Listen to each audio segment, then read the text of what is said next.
दोस्तों आज का जो हमारा वीडियो है वो हमारे किसान भाइयों से संबंधित है। किसान भाई इस वीडियो को देख के बहुत सारी जानकारी हासिल कर सकते हैं, क्योंकि आज मैं आपको मिलाने वाला हूं दो ऐसे बेहतरीन एग्रीकल्चर एक्सपर्ट से जो आपकी खेती किसानी से संबंधित बहुत सारी समस्याओं को आपका दूर कर सकते हैं। ये देखिए, ये हमारे बैजनाथ त्रिपाठी जी हैं जो आप स्क्रीन पर देख रहे हैं, जो खेती में तकनीक लाने के लिए प्रयासरत हमेशा रहते हैं। देख रहे हैं, ये इन्होंने सांगीपुर में काम करवाया था। धान की खेती में तकनीक का प्रयोग करके बहुत सारे किसानों की मदद की थी और बहुत सारे किसानों की आय को दुगना करने में काम किया था। तो कृषि में तकनीक को शामिल करके हम अपनी आय को भी दुगना कर सकते हैं, और अगर रसायन को कम करें तो हम लोगों के स्वास्थ्य को भी बेहतर कर सकते हैं। तो आज का जो मेरा वीडियो है वो कृषि में तकनीक को ज़्यादा कैसे हम कर सकें। ये देखिए, दो लोग जो हैं, ये इनका एक ऑर्गेनाइजेशन है रामराज इंफ्रास्ट्रक्चर प्राइवेट लिमिटेड नाम से। ये पहले हैं मिस्टर BN त्रिपाठी दे, दूसरी अविनाश शुक्ला जी हैं जो रायबरेली से बिलोंग करते हैं। वैसे इनका जन्म प्रतापगढ़ में ही हुआ है, लेकिन अभी ये रायपुर में रहकर देश की और सेवा कर रहे हैं किसानों की, क्योंकि अब बिज़नेस इनका वर्ल्ड वाइड होने वाला है। तो ये अपने बिज़नेस को एक्सपेंड करने के लिए अभी रायपुर में गए हैं। तो दोनों बहुत ही अच्छे हैं, दोनों लोग काम कर रहे हैं। ऐसे ये जो चीफ हेड हैं अविनाश जी और ये लोग मिलकर बहुत सारा किसानों की मदद कर रहे हैं। इनका देखिए बहुत सारे कार्यक्रम भी आयोजित हुए हैं। बिरला कॉर्पोरेशन में रायबरेली सीमेंट वर्क नहीं हुआ था, आप देख रहे हैं। और सबसे बड़ी चीज़, इन्होंने एक बेहतरीन ऐप भी बनाया है। उस ऐप के माध्यम से किसान भाई घर बैठकर अपने मदद ले सकते हैं। जैसे आप स्क्रीन पर देख रहे हैं, अब लाएँ खुशियाँ अपने घर में। तो आप इसमें क्या है कि आपके पास जो भी टोल फ्री नंबर है, जो भी आपके पास प्रोडक्ट है, आप उसको ऑर्डर कर सकते हैं और आप घर बैठे ही अपनी ज़रूरत का सामान मंगा सकते हैं। प्लस इनका एजुकेशन से संबंधित है।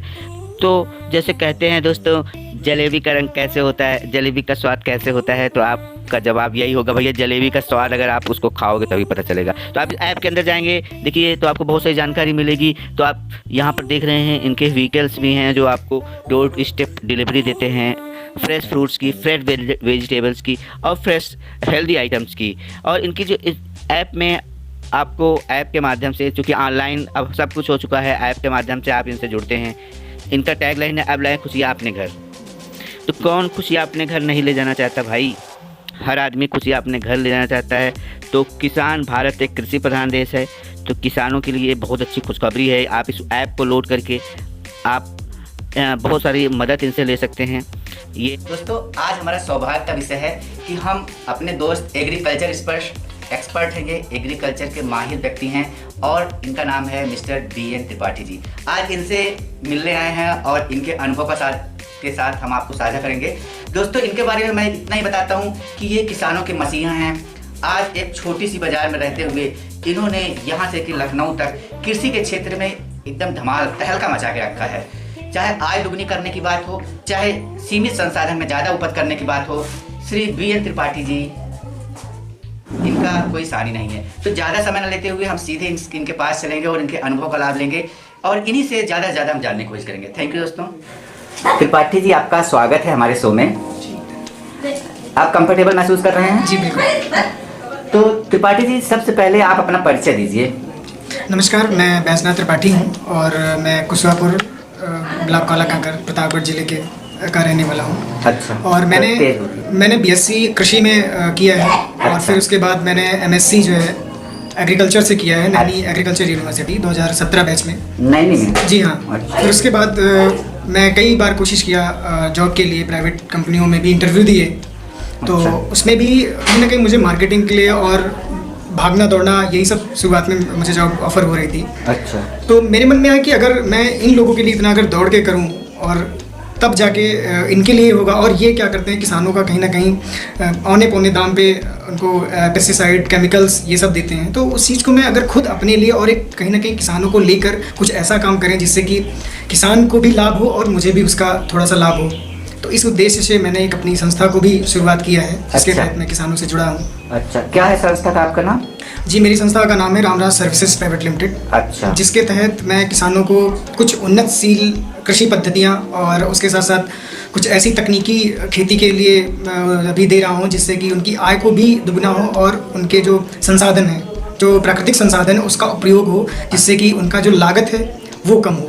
अच्छा, त्रिपाठी जी आपने पढ़ाई कहाँ तक की है इसके बारे में बताइए और अपने पिताजी का नाम बताइए। जी जी जी जी, मेरे पिताजी का नाम है श्री संतोष कुमार त्रिपाठी। अच्छा। और वो एक कॉटन मिल्स में कार्यरत थे। फिर उसके बाद उन्होंने रिटायर लेके घर पे ही खेतीबाड़ी का काम करना शुरू कर दिया है। अच्छा। तो उनके अनुभव के साथ ही हम कहीं ना कहीं, क्योंकि हम उस पढ़ के आए हैं और वो उस धरातल पर उस चीज़ का अनुभव कर रहे हैं, तो काफ़ी कुछ जानने को मुझे मिला उनके साथ भी इसी से। और मैंने MSc जो है एग्रीकल्चर में किया है, कृषि में स्नातक भी किया है। अच्छा अच्छा। तो त्रिपाठी जी अभी आप क्या कर रहे हैं? अभी मैं अपनी एक संस्था के तहत किसानों से जुड़कर उनको कुछ उन्नतशील पद्धतियाँ और उनके विकास के लिए कुछ कार्य कर रहे हैं। अच्छा। इसमें कई चीज़ें शामिल हैं। जैसे उसमें एक पहला तो मैं मशरूम का उत्पादन करवाता हूँ। अच्छा। जिसके तहत मशरूम के लिए आपको पता है कि किसी जगह की ज़रूरत नहीं है ज़्यादा, ना उसे किसी खेत की ज़रूरत है, और कम जगह में कम समय में वो अच्छा आमदनी भी आपको दे रहा है।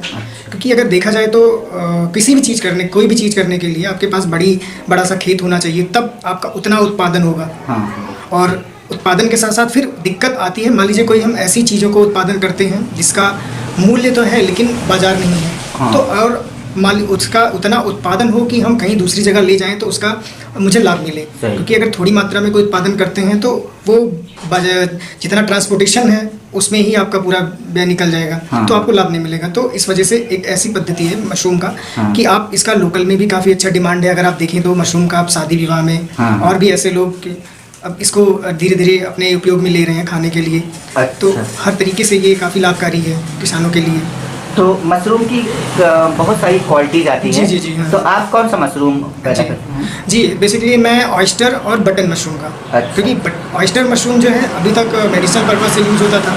लेकिन अब धीरे धीरे लोग उसको खाने के रूप में ही प्रयोग कर रहे हैं। जैसे आपका साउथ है, महाराष्ट्र है। हाँ। इधर उसको एक सूप बनाने में, अचार बनाने में उपयोग कर रहे हैं। काफ़ी अच्छा उसका चलन है। अच्छा। महाराष्ट्र की तरफ। अच्छा। और कोशिश यही है कि इधर यहाँ पर भी उसका थोड़ा सा मार्केट और बाजारीकरण किया जाए ताकि लोग उगाएं। और जब तक लोग उगाएंगे नहीं तो बाजार भी नहीं होगा। तो इसलिए हम इस पे जोर दे रहे हैं। बाकी दूसरा है बटन मशरूम, जिसे डिंगरी मशरूम कहते हैं। अच्छा। तो वो तो आपको हर जगह दिखेगा, हर जगह मिल जाएगी। उसकी मार्केट भी अच्छी है और हर शादी विवाह हर जगह यूज़ हो रहा है। तो काफ़ी ऐसे लाभकारी हैं। और तो हैं इनकी लगभग 200 वैरायटीज़। अच्छा। क्योंकि बटन है, ऑयस्टर है, सिताकी है, मिल्की है। अच्छा। बहुत सारी वैरायटीज़ है जो डेवलप्ड वैरायटी जो यहाँ पे प्रयोग किया जा रहा है। बेसिकली 2 या 3 वैरायटीज़ को। अच्छा, ये मशरूम तो आप अपने रोजगार के लिए करते हैं, आपका बिजनेस है। जी जी बिल्कुल। अभी मैं यहाँ कुशवापुर मार्केट में आया तो मुझे कुछ लोग, वो तो किसानों के मसीहे हैं, किसानों के लिए बहुत अच्छा काम करते हैं। तो आपसे किसानों का क्या संबंध है, इसके बारे में बताइए थोड़ा। जी जी, जैसे कि मैं किसानों के बीच में जाता रहता हूँ, तो कहीं ना कहीं मैं भी एक किसान का हूँ, किसान के घर का हूँ। मैं भी अपने आप को किसान ही मानता हूँ। तो हम लोग एकदम समान रूप से हैं। बस हाँ, अंतर है कि मैं थोड़ा सा टेक्निकल की तरफ आया हूँ, और जो परंपरागत किसान खेती कर रहे हैं उनसे थोड़ा सा अलग करने की। जैसे कि अब हम अगर बैल से अगर हल जोतेंगे तो लगभग 1 दिन लगेगा। अभी वही तकनीकी आ गई है तो आपका 1 घंटे आधे घंटे में जोत उठा। तो इस तरीके की तकनीकी को अगर कृषि में अगर हम अपनाएंगे तो कहीं ना कहीं हमारा कृषि बेहतर होगा। हमें समय की बचत होगी, पैसे की बचत होगी और आमदनी भी होगी। और इसके साथ साथ और भी कई पहलू हैं जिन पे हम बात करेंगे। बिल्कुल बिल्कुल। किसान को आप तकनीक से जोड़ते हैं, ये बहुत अच्छी बात है। जी जी। और त्रिपाठी जी, आप सुना है कि आप गौधन की सुरक्षा के लिए भी कुछ प्रयास कर रहे हैं। जी जी जी तो आप गौधन की सुरक्षा के लिए क्या प्रयास है और आपकी क्या राय है कि कैसे गौधन की सुरक्षा की जा सकती है? देखिए, गौधन के लिए सरकार ने कई उपयोगी अपनी स्कीमें चलाई हैं, कई योजनाएं उनके ग्राउंड पे हैं। लेकिन कहीं ना कहीं ये देखा जा रहा है विफल हो रही हैं कुछ ऐसे कारणों से। तो इसका अगर मेरा जो अनुभव है अभी तक, क्योंकि हमने देखा है गौधन किस तरह से इधर उधर भाग रही हैं, तो उनको अगर प्रति मनुष्य अगर उसको एक माता के रूप में तो देखता ही है, पूजनीय है। लेकिन उनके गुणों के, उनके जो उत्पाद हैं उनके गुणों के, औषधीय गुण हैं उनमें, उनसे गोबर निकलता है। इस चीज़ को अगर लोग अपने मन में बनाएं कि हमें इससे औषधीय, जो दूध देसी गाय का है काफ़ी औषधीय गुणों से भरपूर है, तो लोगों में एक मानसिकता डेवलप किया जाए कि अगर हम गाय को रखें, इनका दूध पिए, इनके देखिए आज भी गोबर गाय के गोबर से घर को लीपते हैं। उसको करते हैं, जहाँ पूजा स्थली है उसको गाय के गोबर से वो करते हैं। तो उपयोग कहीं ना कहीं है। बिल्कुल। बस इस चीज़ को हम लोग नहीं समझ पा रहे हैं। तो यही एक मनुष्यों में, एक हमारे लोगों में एक ऐसी ही अवेयरनेस को लिया जाए ताकि उसको भी वो स्थान दें। और जिस तरीके से अब उन्नतशील गाय भी आ रही हैं, तो कहीं ना कहीं देखा जाए तो बड़ी गाय जो हैं उनको किसान नहीं छोड़ रहा है, बस छोटी गायों को किसान छोड़ रहा है। हाँ। देसी गाय ये सब, तो उनके प्रति एक जागरूकता फैलाया जाए कि इस तरीके की है तो जी। चलिए त्रिपाठी जी, आपसे हमारा अगला सवाल है। आप बहुत ही अच्छी तरह सभी सवालों का जवाब दे रहे हैं। मेरा अगला सवाल है कि गांव में रहकर अगर कोई बेरोजगार ये चाहता है खेती किसानी से ही वो अपना रोजी रोजगार यहीं पर चला ले, अथवा आप मशरूम के बारे में जानते हैं, तो मशरूम की खेती कैसे शुरू कर सकता है और मशरूम की खेती शुरू करने के लिए लगभग कितनी लागत की जरूरत होती है?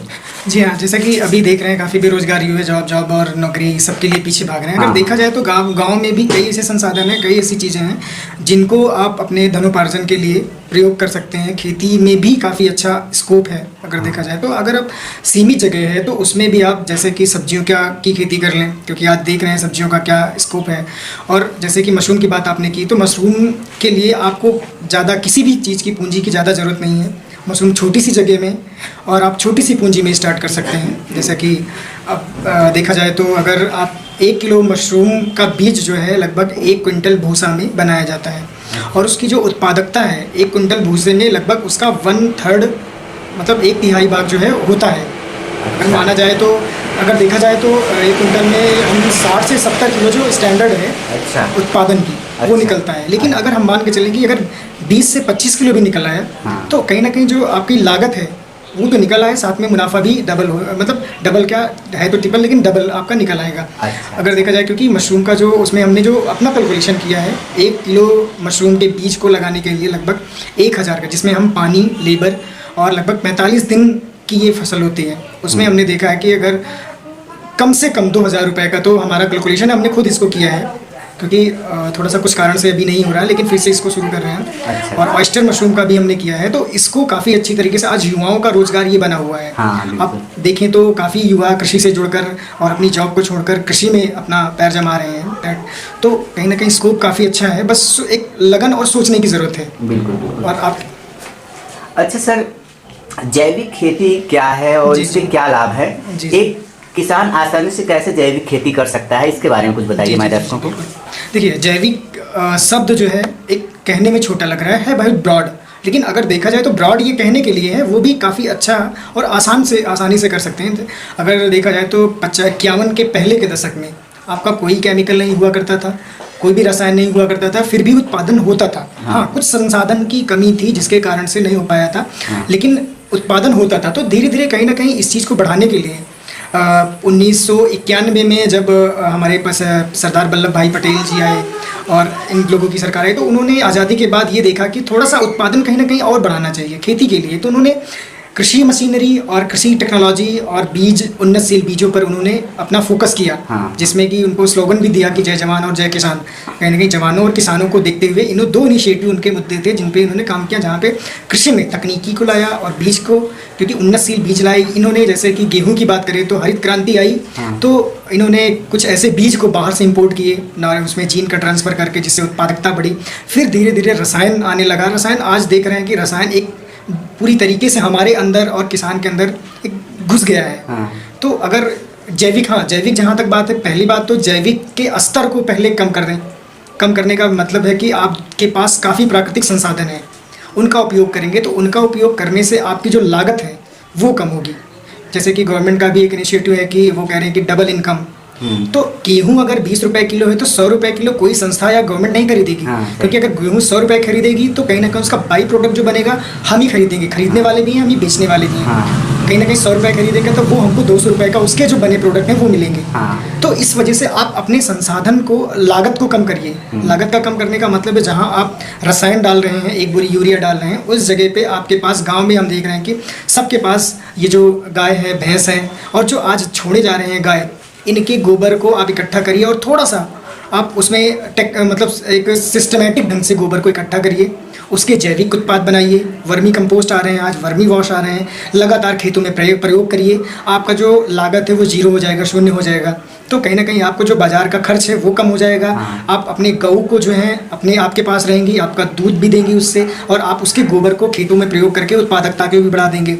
और उसके साथ साथ और भी, जैसे कि जीवामृत है, घन जीवामृत है, ब्रह्मास्त्र है, कई कई नामों से अलग अलग चीज़ों के से बनाया गया है, जिसमें कि कीटनाशक भी है, जैविक कीटनाशक।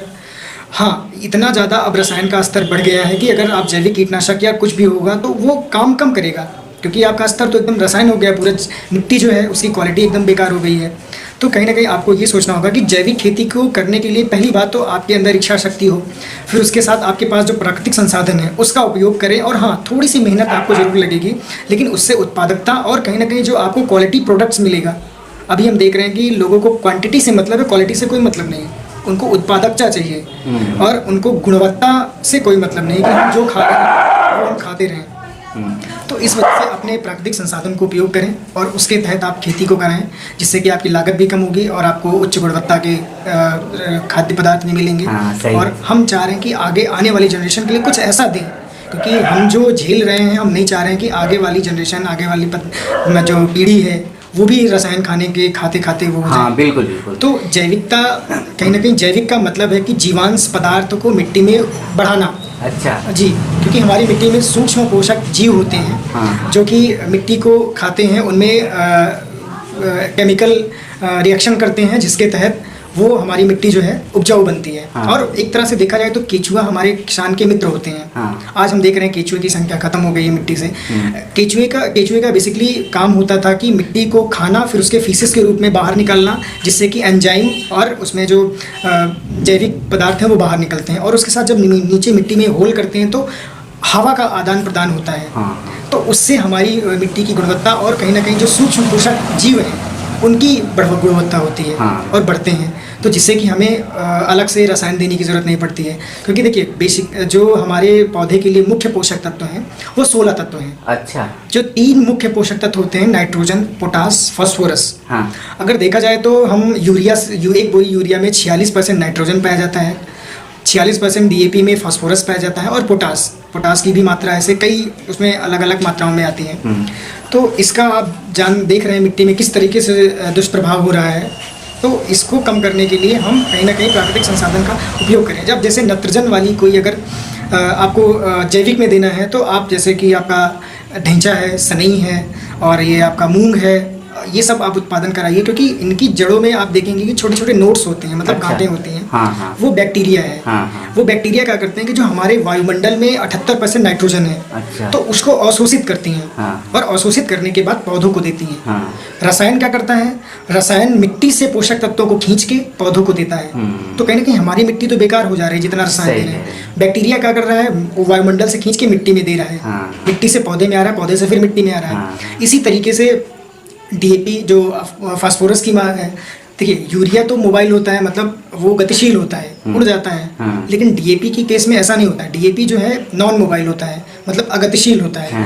पौधे उसका 50 से 60% लेते हैं, बाकी 40% निष्क्रिय रूप में पड़े रहते हैं। अच्छा। जी बिल्कुल। और उसके साथ साथ कहीं ना कहीं अगर पड़े हैं रसायन अगर मिट्टी में है, तो हमारी मिट्टी की स्ट्रक्चर पूरा खराब कर दे रहा है। सही। तो जैविक रूप से अगर देने के लिए, जैसे कि हमने बताया कि दलहनी वाली फसलें जितनी हैं आप उनको लगाइए, उनसे जो बैक्टीरिया गांठों जो नोड्स होती हैं जड़ों में, वो उसको क्या करती हैं, जो हमारे फास्फेटिक है नीचे के, वो उसको खाती हैं और खा के एंजाइमेटिक क्रिया करके उसको सिंपल कॉम्प्लेक्स में तोड़ती हैं। अच्छा। जिससे कि पौधे में वो मिल जाता है, उसको जैविक रूप में बना देती हैं। और जो सूक्ष्म पोषक जीव हैं उनकी बढ़ोतरी करते हैं। तो और भी ऐसे कई रसायन, और देखिए इसमें लागत कितनी लगी, आपकी 0 लागत हो गई।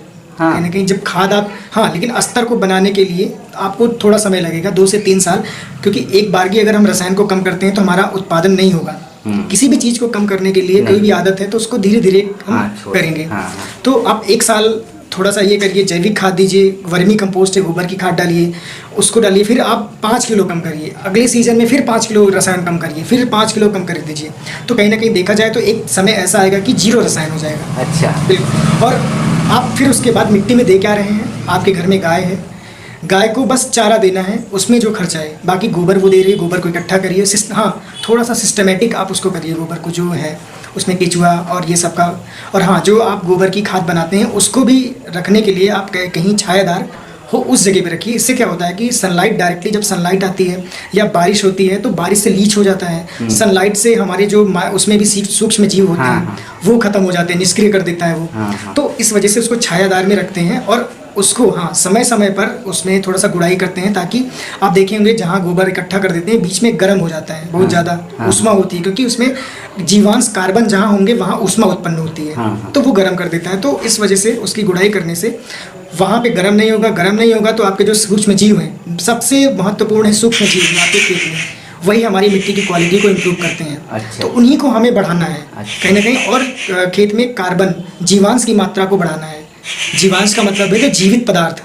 जीवित पदार्थ आपका जो ये, चाहे वो आप किसी फसल की अवशेष ले लें या फिर किसी ऐसे जैविक उत्पाद को ले लें जो कि बढ़ाते हैं। जैसे कि अभी ये ऑर्गेनिक फार्मिंग जो ये संस्था है गाजियाबाद में, उन्होंने एक वेस्ट डिकम्पोजर बनाया हुआ है। अच्छा।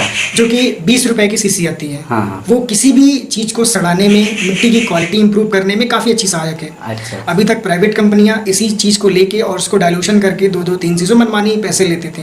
लेकिन गवर्नमेंट ने अब डायरेक्ट किसानों को ये उत्पाद देने की कोशिश की है कि डायरेक्टली हम किसानों को दें। अच्छा। जो कि कीमत है 20 रुपए की। अच्छा जी। उसको बनाने के लिए उसमें जो एक सीसी होती है, उसको बनाने के लिए 200 लीटर पानी और 2 किलो गुड़ की ज़रूरत होती है। अच्छा। तो उसको लगभग 10 से 15 दिन आप रख देते हैं और सुबह शाम उसको क्लॉकवाइज और एंटी क्लॉकवाइज थोड़ा चला देते हैं। तो उसका डाइल्यूशन अच्छा हो जाता है। फिर आप एक बार बनाने के बाद आप उसको हमेशा प्रयोग कर सकते हैं।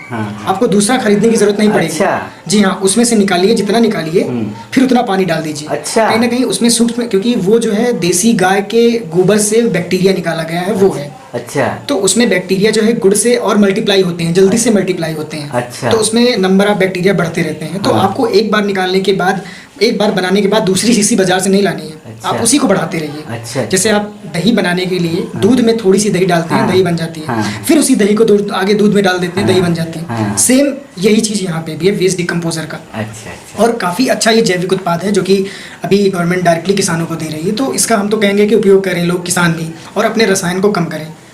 सर, ये जैसे बहुत सारे किसान के पास बंजर भूमि होती है। जी बिल्कुल। तो बंजर भूमि का कैसे सदुपयोग करें, इसके बारे में हमारे किसान भाइयों को बताइए। जी। देखिए, बंजर भूमि में जहाँ पर क्षारीय मतलब नमक की मात्रा बढ़ जाती है, वहाँ बंजर हो जाती है। तो उस चीज़ को, पहली बात तो बंजर भूमि के लिए अभी गवर्नमेंट ने, जैसे अभी तो नहीं लेकिन पहले जिप्सम देती थी, ये सब देती थी, तो अब शायद नहीं दे रही है, तो अब तो प्राइवेट में।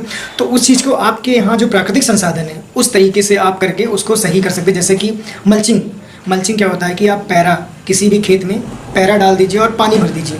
जैसे जैसे सड़ेगा उसमें जीवांश कार्बन होंगे, नमक की मात्रा कम करेगा। दूसरी विधि है कि आप छोटी छोटी उसमें क्यारियाँ बना दीजिए, ठीक है। फिर उसके एक बार थोड़ा सा जुताई कर दीजिए, फिर उसमें पानी भर दीजिए। फिर उसके बाद उस पानी को कुछ दिन बाद अगर सूख जाए तो ठीक है, नहीं निकाल दीजिए। अच्छा। फिर से उसमें एक बार गुड़ाई करिए, फिर पानी भरिए। तो कहीं ना कहीं वो जो नमक की मात्रा है वो नीचे बैठ जाएगा या फिर लीच होकर दूसरी जगह चले जाएगा। फिर उसके बाद आप उसमें जैसे कि ढैंचा, पता है ना, कोई भी दलहनी वाली फसल को बोएंगे जिससे कि जीवांश कार्बन उसमें उत्पन्न होंगे, तो वो जो है नमक की मात्रा को कम करेंगे। उसके साथ कुछ ऐसी सस्य क्रियाएँ भी हैं उत्पादन, जैसे आप खस आप जानते हैं जिससे इत्र निकाला जाता है। क्या? खस का पौधा होता है जिसकी जड़ों को खोद कर इत्र का काम किया जाता है, और भी औषधीय पौधों का। तो उसमें ये चीज़ें आप वहाँ पे लगा सकते हैं। इसमें आपको एक तरह से लाभ भी मिलेगा, धनोपार्जन भी मिलेगा, क्योंकि आज देख रहे हैं कि जो खस है लगभग उसका जो तेल है 20,000 से 25,000 रुपये लीटर बिक रहा है। अच्छा। जी। तो अगर ऐसी जगह हैं तो इस तरीके की फसलों का चयन करें। जैसे कि जो सोडिक सॉइल के लिए है, जैसे अमरूद का बाग लगाएं, आंवले का बाग लगाएं। ये काफ़ी अच्छा है, यहाँ पे जो मृदा क्षारीयता है वहाँ पे अच्छे से सर्वाइव कर रहे हैं। तो इससे क्या होगा कि आपकी बाग भी होगी, मिट्टी भी सुधर रही है और उत्पादन भी लाभ भी मिल रहा है। सर, एक क्वेश्चन है, जैसे बहुत लोग अभी सफ़ेदा का पेड़ लगा रहे हैं, तो मैंने उड़ती खबर सुनी है कि सफ़ेदा बहुत ज़्यादा लगाने से भी बंजर बढ़ता है। क्या ये सही है? जी बिल्कुल। कहीं ना कहीं देखिए, सफ़ेदा में जो एक होता है कि पानी खींचने का रेट, लगभग वो अपने एक जीवन काल में 2 लाख मीट्रिक टन पानी को खींच के उड़ाता है एक सफ़ेदा। जी बिल्कुल। अच्छा। बिल्कुल।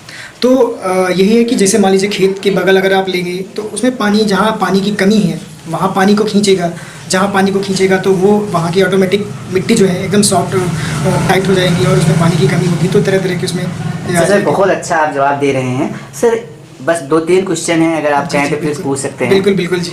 सर अगला क्वेश्चन है, मृदा विहीन खेती क्या होती है, इसके बारे में कुछ बताइए। जी एक ये अभी मृदा विहीन खेती काफ़ी अच्छा शहरों के लिए चलन में है और इसका आने वाले समय में काफ़ी अच्छा उपयोग भी है। शहरों के लिए ही चलन में है मृदा? जी बिल्कुल। क्योंकि थोड़ा डिस्क्राइब करिए। बिल्कुल। क्योंकि ये एक इजरायली पद्धति है जिसमें मिट्टी की ज़रूरत नहीं होती है और इसमें पानी में फसलों को या फिर कोई पौधे को उगाते हैं। अच्छा। तो जैसे आप इजराइल और ऐसे देश में देखेंगे तो वहाँ पे मिट्टी खराब है, तो इस वजह से लोग वहाँ टेक्नोलॉजी इंप्रूव करके ऐसी ऐसी जगहों में कर रहे हैं। तो इसमें बेसिकली होता क्या है कि हम एक सोल्यूशन, जो मिट्टी को 16 तत्वों की ज़रूरत होती है, उसको हम पानी में डिसॉल्व कर देते हैं और जो पौधे हैं उसमें अपने जीवन को खेती, उसमें पोषक तत्व को लेते हैं और उससे सर्वाइव करते हैं।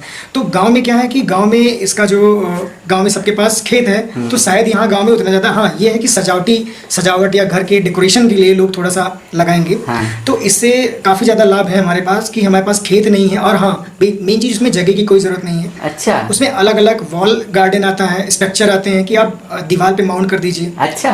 या आपके पास, क्योंकि रिन्यूएबल एनर्जी भी इसमें काम कर रही है, जैसे कि आपके पास पुरानी बॉटल है, ये ऐसी चीजें, पानी की बॉटल है, तो उससे आप स्ट्रक्चर बना सकते हैं। अच्छा अच्छा। तो उसमें आपको एक तो जगह की जरूरत नहीं, मिट्टी की जरूरत नहीं, बार बार मिट्टी बदलना या फिर हाथ में मिट्टी लगे ये जरूरत नहीं। केमिकल सोल्यूशन आते हैं जो कि हाँ इसमें एक तरह से पूर्ण ये भी ऑर्गेनिक है, क्योंकि पौधे को जितने पोषक तत्व की जितनी मात्रा में जरूरत है हम उतना ही दे रहे हैं, इसमें ज़्यादा नहीं दे रहे हैं। और कहीं ना कहीं घर में आप रख रहे हैं या कहीं भी रख रहे हैं तो कीट पतंगों का भी उसमें प्रकोप कम है, तो कहीं ना कहीं एक तरह से शुद्ध जो भी मिल रहा है, एनवायरनमेंट शुद्ध मिल रहा है, और घर में रखने से एक हमारे लिए भी स्वच्छ हवा मिल रही है। तो इसको हाइड्रोपोनिक्स, मतलब हाइड्रो मतलब जल, पोनिक्स मतलब विहीन खेती, जल विहीन खेती इसको कहते हैं जी। तो इस पे कई, अभी इंडिया में भी, भारत में भी कई जगह इसका धीरे धीरे प्रसार हो रहा है, और हम भी कोशिश कर रहे हैं कि ऐसी तकनीकी को यहाँ लाएं और लोगों के बीच में। अच्छा, सेकंड लास्ट क्वेश्चन आपसे पूछेंगे कि औषधीय खेती के बारे में आप कुछ बताइए। जैसे मृदा विहीन खेती के बारे में बताए, बहुत लोग औषधीय खेती करना चाहते हैं, इसके बारे में कुछ बताइए। देखिए, आज हम देखा जाए तो हर दूसरे घर में, हम तो कह रहे हैं हर घर में एक डायबिटिक पेशेंट या फिर कैंसर पेशेंट या किसी भी रोग से ग्रसित हैं। अगर देखा जाए तो इंसान का नेट प्रॉफिट, जो नेट इनकम आ रहा है, उसका 40 से 50% मेडिसिन में जा रहा है पैसा। और हम देख रहे हैं कि बड़ी बड़ी जो कंपनीज हैं वो ऑर्गेनिक या फिर औषधीय जो हमें दे रही हैं, वो इतना उत्पादन भी हमारे यहाँ नहीं हो रहा है जितना वो दे रही हैं। तो औषधीय खेती कहीं ना कहीं हमारे लिए एक अच्छा धनोपार्जन और लाभ की खेती, लाभप्रद खेती है। अब जैसे अगर देखा जाए तो स्टीविया है, एलोवेरा है, तुलसी है, पामारोसा है, लेमन ग्रास है, तो ऐसी सी चीज़ों को काफ़ी ज़्यादा स्कोप बढ़ रहा है, उससे एक लाभ भी मिल रहा है, क्योंकि हमें एक, और हाँ इसका अच्छा सा बाज़ार भी है। अगर हम देखा जाए तो बाज़ार इसका बड़ी अच्छा है हर तरीके से। हाँ ये है कि जिस क्षेत्र में इसका उत्पादन नहीं हो रहा है वहाँ बाज़ार नहीं है, लेकिन अगर किसान इस चीज़ को अगर उत्पादन करे तो वहाँ भी बाज़ार आसानी हो जाएगी। बिल्कुल। तो बस किसान को उत्पादन करने की ज़रूरत है, बाज़ार तो अपने आप आ जाएगा। और आप देख रहे हैं कि आज हर घर में एक औषधि और एक कोई ना कोई औषधि आ रहा है। जैसे अभी कोरोना काल में जैसे हम देख रहे हैं कि इम्यूनिटी को बढ़ाने के लिए गिलोय है और आंवला जूस है, एलोवेरा जूस है, तो काफ़ी चीज़ें पी रहे हैं। तो हम तो कह रहे हैं कि इस चीज़ पे आए लोग किसान और ऐसी खेती करें जिससे कि हाँ, और एक अल्टरनेटिव क्रॉप के रूप में अगर देखा जाए तो कहीं ना कहीं एक एकांतर फसल, जो जैसे अब हम देख रहे हैं कि मेंथा या आलू काफ़ी ज़्यादा बड़े स्केल में हो रहा है। हम एक टाइम पे 10 किसान हैं, 10 ने आलू लगा दिया, तो कहीं ना कहीं उनको प्राइस भी नहीं मिल पा रहा है, तो कह रहे हैं कि इसमें मूल्य नहीं मिल रहा है। तो आप एक समय आलू लगाइए, दूसरी बार 5 लोग आलू लगाइए, 5 लोग कोई दूसरी फसल लगाइए, तो उसमें मतलब एक अल्टरनेटिव क्रॉप चलती रहे जिससे कि आपको लाभ भी मिले, प्राइस भी मिल जाएगा। क्योंकि अगर औषधि पौधा, अगर मान लीजिए हम एलोवेरा लगाए हैं अकेले, तो हम उसको बेचेंगे तो कहीं ना कहीं उसका मूल्य मिलेगा। अगर 10 लोग और लगा दिए वही जगह, हम फिर हमारे पास ढेर बहुत हो जाएंगे किसान, तो हम भी ये सोचेंगे कि कम से कम दामों में इनको खरीद लें, क्योंकि उनके लिए भी मजबूरी बन जाएगी कि अब बेचे कहाँ, इसको मार्केट कहाँ है। तो सबसे बड़ी थोड़ी सी समस्या है मार्केट की, लेकिन अगर इसका हाँ एक समूह भी गठित हो सकती है, जैसे किसानों का भी गवर्नमेंट भी करेगी, समूह बनाइए और एक संगठन बनाइए, संगठन के तहत कोई भी खेती आप करिए, चाहे वो औषधीय खेती हो, चाहे जैविक खेती हो, चाहे सब्जियों की खेती हो। तो मान लीजिए कि 10 किसान हैं और 10 किसान के पास 1-1 बीघा जमीन है, तो 10 किसान मिल के अगर 1-1 बीघा मिलाएंगे तो 10 बीघा हो गया। 10 बीघे में अगर कोई भी एक खेती करते हैं तो उसका उत्पादन मुझे ज़्यादा होगा, और ज़्यादा उत्पादन होगा तो हम कहीं भी उसको ले जाके मार्केट कर सकते हैं। क्योंकि थोड़ा उत्पादन है और हमें मार्केट दूर ले जाना है तो ट्रांसपोर्टेशन ज़्यादा हो जाएगा, तो इस वजह से औषधि खेती पे लोग अगर आएँ, इसका काफ़ी अच्छा मूल्य भी है और स्वास्थ्य प्रवर्धक भी है, तो हम सोचते हैं कि ये काफ़ी अच्छा है। धान गेहूँ लोग कर रहे हैं, लेकिन उसमें लाभ नहीं मिल पा रहा, वो कह रहे हैं कि इसमें उत्पादन नहीं, कहीं ये कहीं, तो कहीं ना कहीं अब किसान को भी टेक्निकल और थोड़ा सा फार्मिंग के सिस्टम को बदलना होगा। कहीं ना कहीं डॉक्टर्स या फिर गवर्नमेंट प्रोजेक्ट बना रही है, इस चीज़ पे काफ़ी अच्छा काम कर रही है, तो थोड़ा सा किसान को कोऑपरेट करना होगा इस चीज़ के लिए कि वो इस ऐसी पद्धतियों को अपनाएं जो परंपरागत पद्धतियां हैं उनको थोड़ा सा आप परिवर्तित करें, जिससे कि आपको लाभ होगा। क्योंकि जोतों का आकार कम हो रहा है, जनसंख्या बढ़ रही है, हाँ। कंज्यूमर्स ज़्यादा हो रहे हैं, प्रोडक्शन कम हो रहा है। हाँ, सही बात। तो कहीं ना कहीं हमें एक जैविक खेती या फिर वैज्ञानिक खेती की, एक शब्द है वैज्ञानिक खेती, हाँ। वैज्ञानिक खेती से जुड़ना होगा, जहाँ पे वैज्ञानिक खेती का मतलब है कि हम कम जगह में अच्छा उत्पादन या फिर मुनाफा कैसे प्राप्त करें। हाँ। उसमें टेक्निकल खेती है, और जैसे कि टेक्नोलॉजी और उसके साथ साथ कई संसाधन हैं, जिससे कि प्राकृतिक संसाधन है, लागत को कम करके और उत्पादन को बढ़ाना। अच्छा। इससे किसान भी अच्छे रहेंगे और जो हमारा देश भी समृद्ध होगा। अब त्रिपाठी जी, आप अपनी पढ़ाई के बारे में बता दीजिए, और कृषि से संबंधित अध्ययन के लिए आप यूपी से बाहर कहाँ कहाँ गए हैं, जी, इसके जी, बारे में बताइए। देखिए, मैं प्रतापगढ़ जिले में काला काकर है Madan Mohan Malviya post graduate college, हाँ। वहाँ पे मैंने बीएससी कृषि में किया है। हाँ। तो क्योंकि हम इंटरमीडिएट जो है बायो से थे, जीव विज्ञान, तो उसके बाद अचानक से ये मेरा ट्रेंड चेंज हुआ, कृषि में आए। क्योंकि गांव से हैं तो थोड़ा बहुत तो कृषि में पता था, लेकिन वहाँ जाने के बाद मुझे और ब्रॉड मिला कि कहीं ना कहीं ये कृषि भी एक अच्छा हमारे लिए अवसर हो सकता है भविष्य में, और है भी। देखिए, क्योंकि हमारी जो 70% जनसंख्या ग्रामीण में है, और कहीं ना कहीं agriculture is the backbone of Indian economy. Yes. तो रीढ़ की हड्डी है हमारी कृषि से। जो जीडीपी है वो कहीं ना कहीं 14% 12% इंक्रीज़ हो रही है, और कहीं ना कहीं कोरोना काल में थोड़ा सा कम हुआ है, ये सब हुआ है, लेकिन देखा जाए तो कृषि पे पूरा निर्भर है। और आप यूपी के बाहर कहाँ गए थे? जी, यूपी के बाहर हम जैसे हाइड्रोपोनिक्स के लिए कर्नाटका गए, फिर वहाँ पे कुछ दिन हमने हाइड्रोपोनिक्स के लिए उसके लिए किया, खेती के लिए ट्रेनिंग की, और डॉक्टर्स के बीच में रहा। फिर उसके बाद हम बेंगलोर आए। बेंगलोर? जी, बेंगलोर में हमने हाइड्रोपोनिक्स को एक मेरे सहयोगी हैं उनके साथ मिलकर पॉली हाउस, और उनके घर पे मैंने उस चीज़ को एक प्रैक्टिकल रूप में किया। अच्छा। तो उस जगह पे मुझे काफ़ी चीज़ें मिली कि अगर ऐसी चीज़ों को हम शहर में, जैसे कि आपका मेट्रो सिटीज़ है, दिल्ली है, आपका मुंबई है, ये तो बड़ी सिटीज़ हैं। छोटी सिटीज़ में अगर आप देखें तो हमारे आसपास लखनऊ है, ऐसी जगह में लोगों के पास समय नहीं है, लोगों के पास जगह नहीं है, छोटी सी जगह में अपना जीवन यापन कर रहे हैं। तो हाइड्रोपोनिक्स कहीं ना कहीं ऐसी जगहों में काफ़ी अच्छी कारगर है। अगर हम मान लीजिए स्ट्रक्चर बना रहे हैं, और हमने कहा कि बॉटल सिस्टम एक है जो कि पुरानी बॉटल्स को काट के उस तरह के स्ट्रक्चर बनाएं, तो उसमें क्या होगा कि मान लीजिए आप 2 पेड़ टमाटर लगा दिए, 2 पेड़ मिर्ची लगा दिए, थोड़ी सी धनिया लगा दिए, तो अगर हम रोज़ 2 दिन तक 2-2 टमाटर भी हुआ 4 दिन, तो कहीं ना कहीं वो जो बाजार से आप रसायन ला रहे हैं उससे बचत हो जाएगी। और आपके घर में हरियाली भी चाहते हैं, हरियाली भी रहेगी, और आपका जो है एक तरह से मतलब वातावरण तो शुद्ध होगा ही उससे। घर में आप हरी सब्जियां ले लेंगे, जगह भी नहीं कहीं आपका घेर रही है, जगह ज़्यादा ले रही है।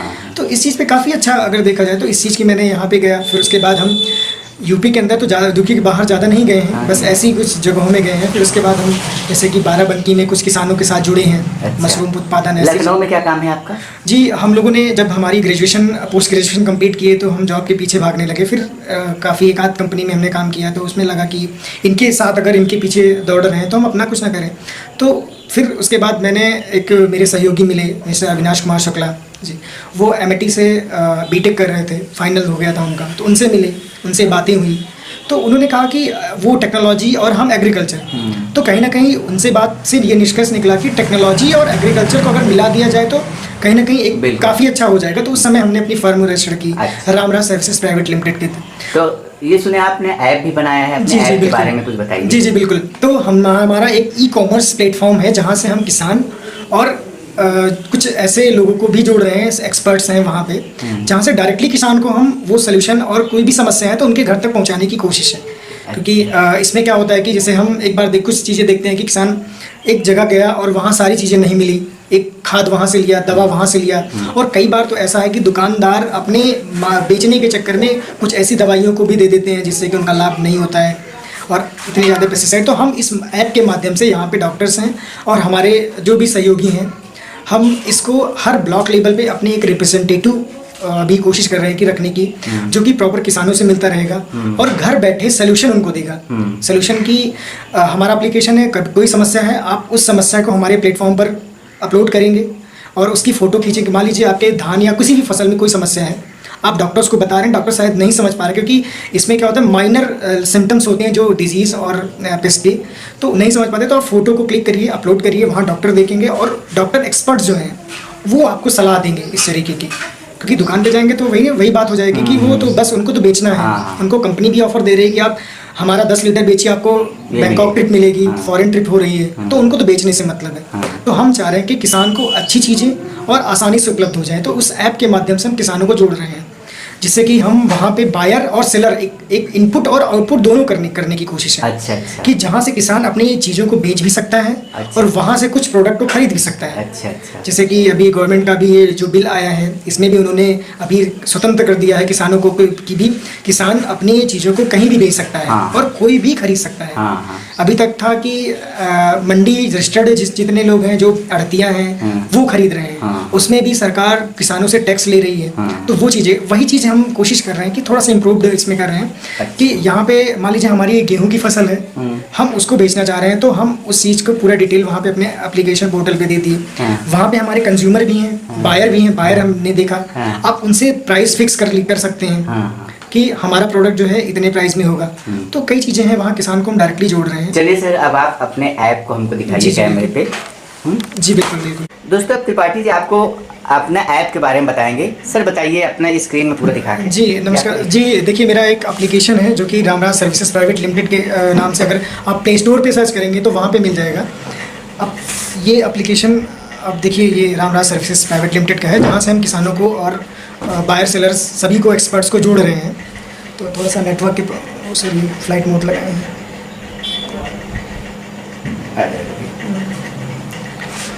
तो देखिए, ये ओपन हो गया मेरा प्ले स्टोर। अब ये डेवलप कर रहे हैं इसको और अच्छे से।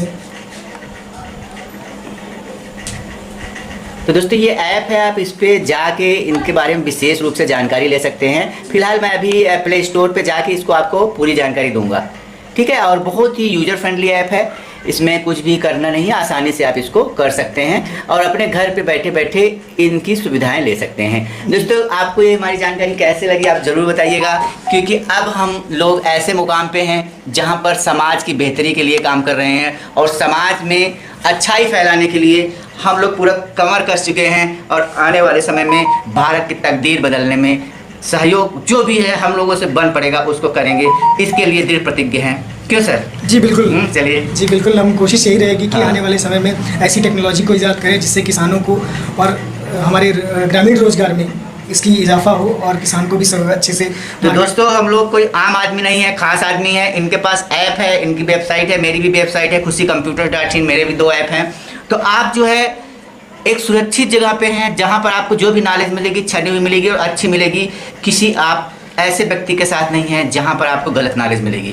तो आपको ये वीडियो अच्छा लगा हो तो प्लीज़ और प्लीज़ मेरे चैनल को जरूर लाइक करिएगा, क्यों सर? जी बिल्कुल। हाँ, दर्शकों से कुछ बोलिए मेरे चैनल के बारे में। मैं आज के सभी युवाओं और किसानों से यही कहूँगा कि आप खेती को बोझ ना समझिए और खेती को इंडस्ट्री पर्पज़ के तरह से आप लीजिए, ताकि आने वाले समय में लोग खेती पे डिपेंडेंट है। हमारी जनरेशन जो है खेती को और बढ़ाए, क्योंकि हमारी आधी जनसंख्या 70% जनसंख्या खेती पर निर्भर है और हमारी जो GDP है खेती से ही।